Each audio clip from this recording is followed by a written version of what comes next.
Hello, my dear friend. Welcome again in this lecture number 11 for the topic human reproduction. Now, we have studied up till in the earlier 10 lectures you may find, particularly the male reproductive system almost on the way of completion. In that, we have studied testes, internal structure of testes, histology of testes, male accessory ducts, and then the male external genitalia. External genitalia of the male is penis. That we have discussed in the last lecture. Okay, do watch that earlier video. Now, the another part which is left in this male reproductive system is the male accessory ducts.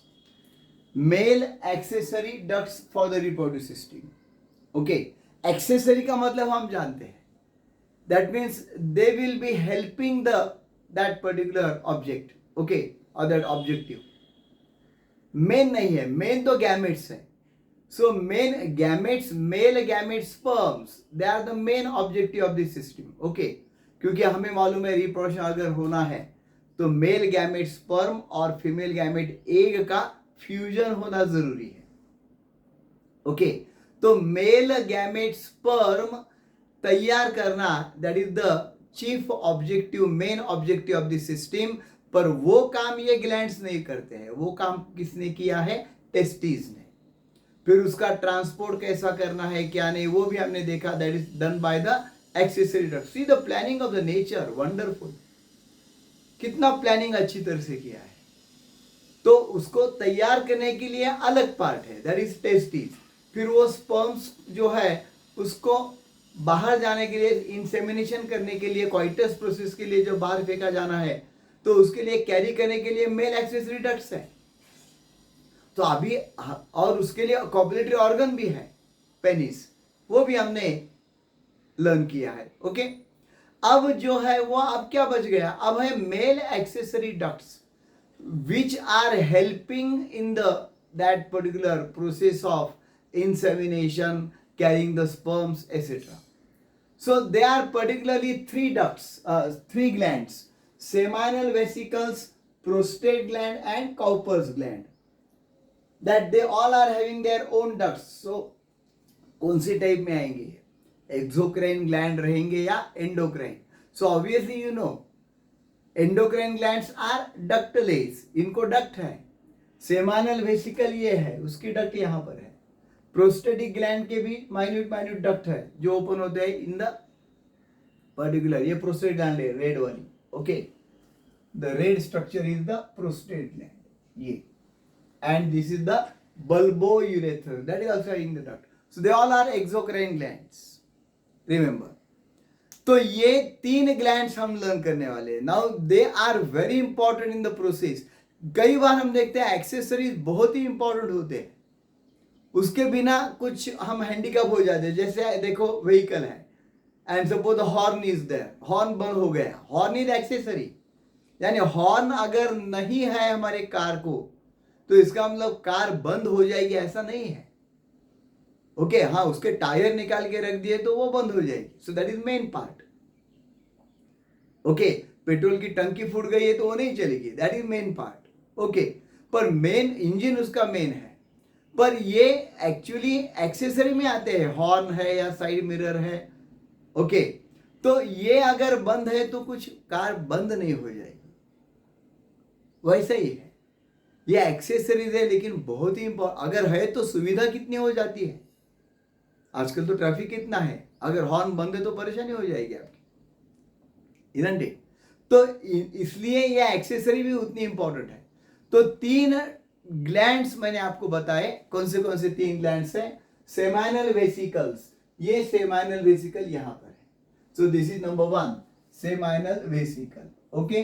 फिर बाद में prostate gland जो यहां पे reddish मैंने दिखाया है, और तीन जो है वो काउपर ग्लैंड. हम एक एक ग्लैंड का स्टडी करेंगे.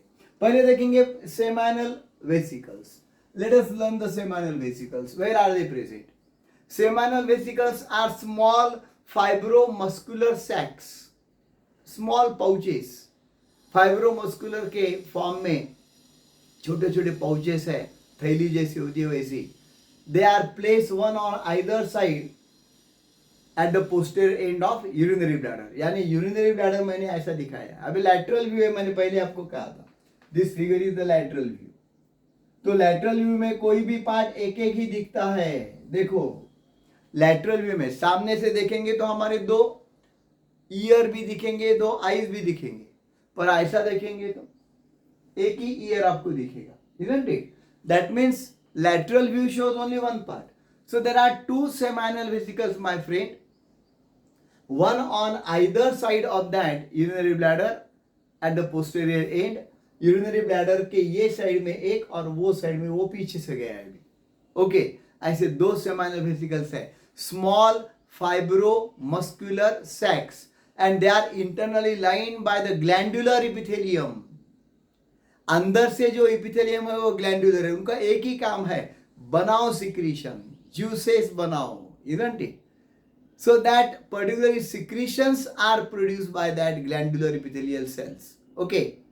तो ये जो सिक्रीशन बनाते हैं सेमाइनल वेसिकल पर्टिकुलरली, वो सिक्रीशन उसका नाम है सेमाइनल फ्लूइड.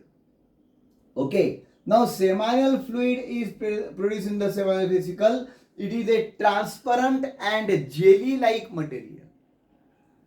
ये वाटरी ऐसा है, ट्रांसपेरेंट है, जेली के जैसा है. isn't it? And that is forming near about 60 to 70% part of semen, secretion of which gland forms 60 to 70% part of semen. semen यानी वीर्य रस. अल्टीमेट जो इंसेमिनेट किया जाता है, पेनिस से जो बाहर फेंका जाता है, उसे सीमेन कहते हैं. उसमें स्पर्म्स भी होते हैं, पर स्पर्म्स के साथ साथ इन तीन ग्लैंड्स के सिक्रीशन होते हैं. सब मिला के बनता है सीमेन. ओके, उसे कहते हैं वीर्य रस. तो इस वीर्य रस का 60 to 70% पार्ट कौन बनाता है? Seminal vesicles. अच्छी तरह से जान लो, किसी भी पॉइंट पे एमसीक्यू आ सकता है. Then another thing is that this 60 to 70% part of the semen that is formed by that seminal fluid, and that is slightly alkaline. ये जो है 7.3 आता है pH. हमें मालूम है 7 के अंदर अगर pH है तो वो क्या है? एसिडिक. 7 है तो न्यूट्रल, और 7 से ज्यादा है तो अल्कलाइन. जितना ज्यादा होगा उतना ज्यादा स्ट्रॉन्ग अल्कलाइन. ये थोड़ा सा ज्यादा है, so it is slightly alkaline.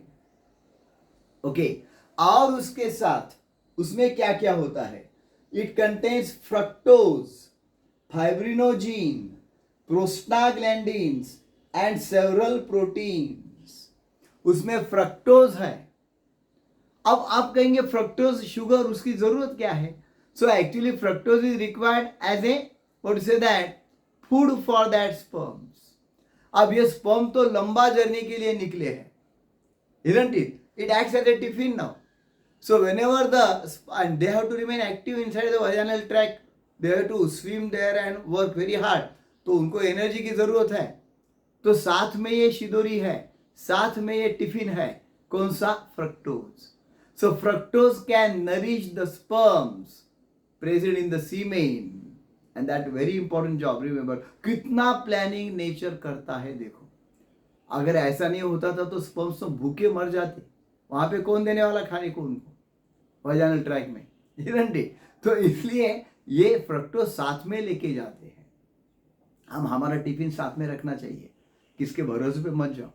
Okay, then another thing, prostaglandin. The prostaglandin is one of the particular substance secretion which can stimulate the contraction of that vaginal tract. जहां पर ये सीमेन जाने वाला है, वहां पर वो वजाइनल ट्रैक के अंदर एक बार गया तो उसका कॉन्ट्रैक्शन इनर वॉल का, वजाइनल कैनाल का शुरू हो जाता है इस प्रोस्टाग्लैंडिन्स की वजह से. So that can facilitate the process of fertilization. तो वो सीमेन अपने आप फिर फेंका जाता है अंदर, उसको एक टाइप का वेलकम हो जाता है. And also that gives immense pleasure to that woman after that coitus process. Okay, so prostaglandin is very important. The another is there it contain fibrinogen. Fibrinogen क्या है? क्लॉटिंग मटेरियल है. It can carry out the clotting of that seminal fluid, semen, all after the insemination, after the ejaculation. जब ejaculation हो जाएगा सीमेन का, तो उसे कोआगुलेट करने की जरूरत है. तो वो कोआगुलेट हो जाता है मास. किसकी वजह से हो जाता है? फाइब्रिनोजिन. ओके, तो ये काम, and several proteins are there. So remember, the composition is very important. It may be asked there. It may be asked there. तो वो अच्छी तरह से जान लो. Okay, so I hope you have understood this. तो इसके ऊपर के जो एमसीक्यूज है उसके लिए मैं आपको कहना चाहूंगा, do subscribe to my Kateser biology shorts channel also. उसमें आपको एमसीक्यू भी मिलेंगे. एक आपको मालूम है शॉर्ट्स विद इन 60 सेकेंड करना पड़ता है, तो उसमें आपको एक एमसीक्यू तो मिलेगा. हो सकता है वो आपकी जिंदगी में काम आ जाएगा, आपके नीट में. अगर वही एमसीक्यू आ गया नीट में तो कितना अच्छा हो जाएगा. At least you will get the alignment of that type of MCQs. So do subscribe to that my channel and do watch that MCQs also. जो भी पार्ट मैं पढ़ाता हूँ उसके ऊपर ही वो रहेंगे. और ये मेन चैनल को अभी तक सब्सक्राइब नहीं किया है तो जरूर सब्सक्राइब करो. We will go on meeting every day. 12th science के स्टूडेंट्स को तो डबल फायदा है. उनको 11वीं के भी लेक्चर्स मिलते हैं, 12वीं के मिलते हैं. आपको भी नेक्स्ट इसमें नीट में अगर आना है, you can use that. Okay, so thanks a lot. Will meet again in the next lecture, and till then keep learning with me. Take care. Thanks a lot.